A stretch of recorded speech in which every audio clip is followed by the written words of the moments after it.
Well, Disney released yet another Star Wars show recently called Skeleton Crew. I was not excited for the show originally. Honestly, I didn't really want to watch it. This was the first time in my life where I considered not watching a Star Wars project. Star Wars is near rock bottom at this point, and my interest is waning due to the never-ending frustrations that I have with the franchise. I ended up watching the show because I usually try to give everything a chance, and after watching the 2-episode premiere, I was hooked. This show was fun and lighthearted, and ultimately was a breath of fresh air.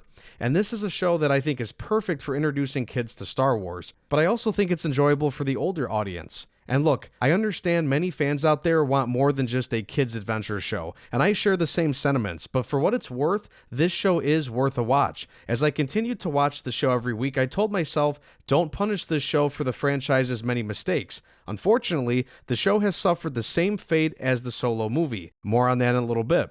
Today, I want to give my thoughts on The Skeleton Crew, a show that I honestly think more people should watch, and yes, that includes other frustrated fans like myself.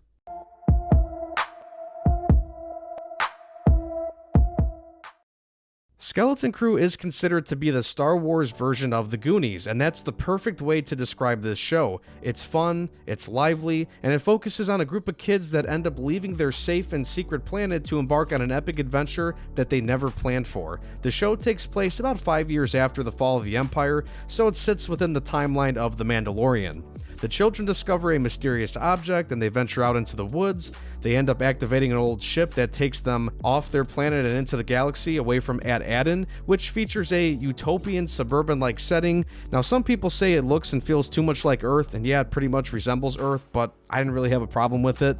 The 4 children, Wim, Fern, KB, and Neil, are enjoyable to watch, and they're all unique in their own ways and provide their own personalities, skills, and beliefs to their little group. And even as an adult, I found myself smiling at certain times when they would say or do something that would instantly take me back to my childhood and remind me of the shows and the movies that I watched back then. This show gives off a vibe of sweet innocence as these kids don't have an evil bone in their body. But then there's 2 other characters that really round out this casting ensemble and help make the show much more enjoyable. You have Jude Law's character Jod, whom the kids meet in prison and end up escaping with, and it wouldn't be a Star Wars story without a memorable droid. SM-33 also accompanies the kids and Jod on this adventure. He's a pirate droid and he even sports a pirate leg. The cast is pretty memorable thanks to good acting, and the show's writing is actually solid for a change. SM-33 provides some slight comic relief at times, but also plays an important role in the grand scheme of things. So, the story focuses on these 4 kids who are out in the middle of the galaxy, lost with no idea on how to get home. Their new droid friend suffers from memory loss, but he knows just enough about the pirate code to teach the kids, and then there's Jod, who, again, Jude Law really performs well in this role, and Jod is the most complex character in the show. The children discover him in a prison, and they all work together to escape captivity, mostly thanks to Jod's Force-sensitive abilities.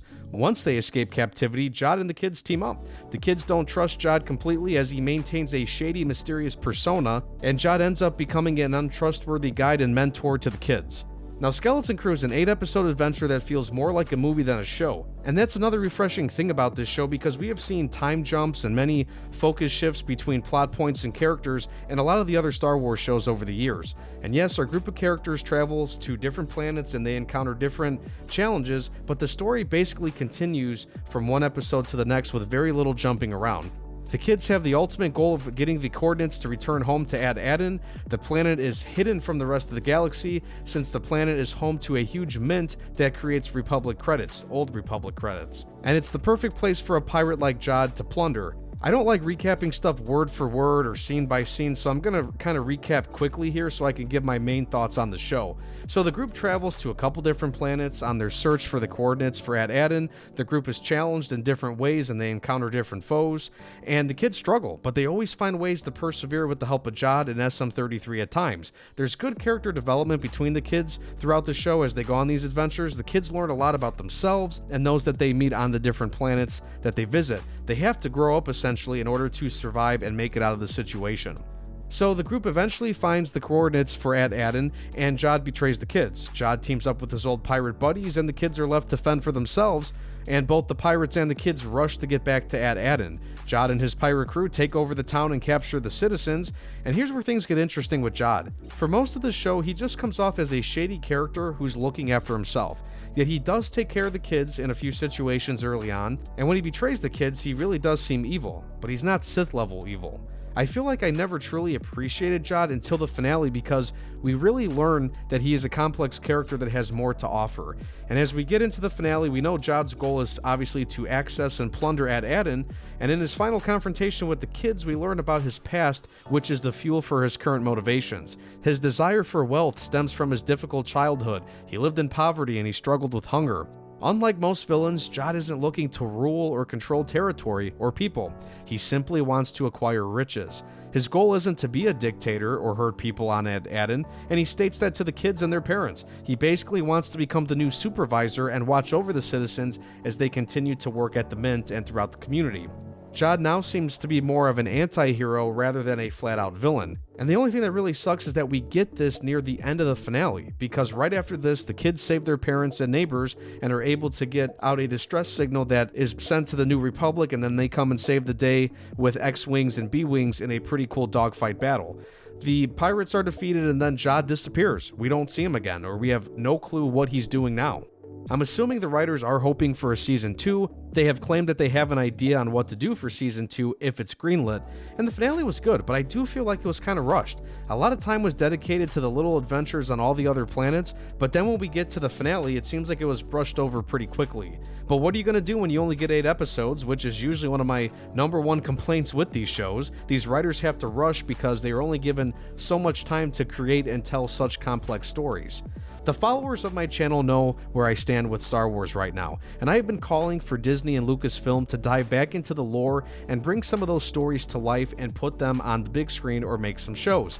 I really wish they would do that. But when looking at Skeleton Crew, a brand new show, I actually welcome the new idea. It's a fresh perspective that offers a new kind of take on the Star Wars universe, and it provides a unique focus on kids in a live-action setting. The perks of being a standalone story means that you don't have to rely too heavily on the pre-existing lore.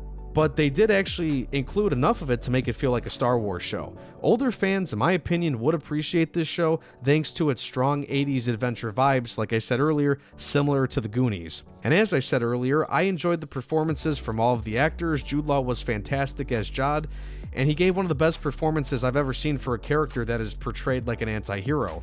I really don't have many complaints about this show. I think there were some pacing issues, like I said at the end. The show moves at a good speed for the first 7 episodes, and then all of a sudden that finale felt rushed, and that rushed feeling at the end made it seem like Jod was actually underutilized. Jod's character depth and arc becomes great in the finale when he reveals his backstory, but then he disappears right after that once the pirates are defeated.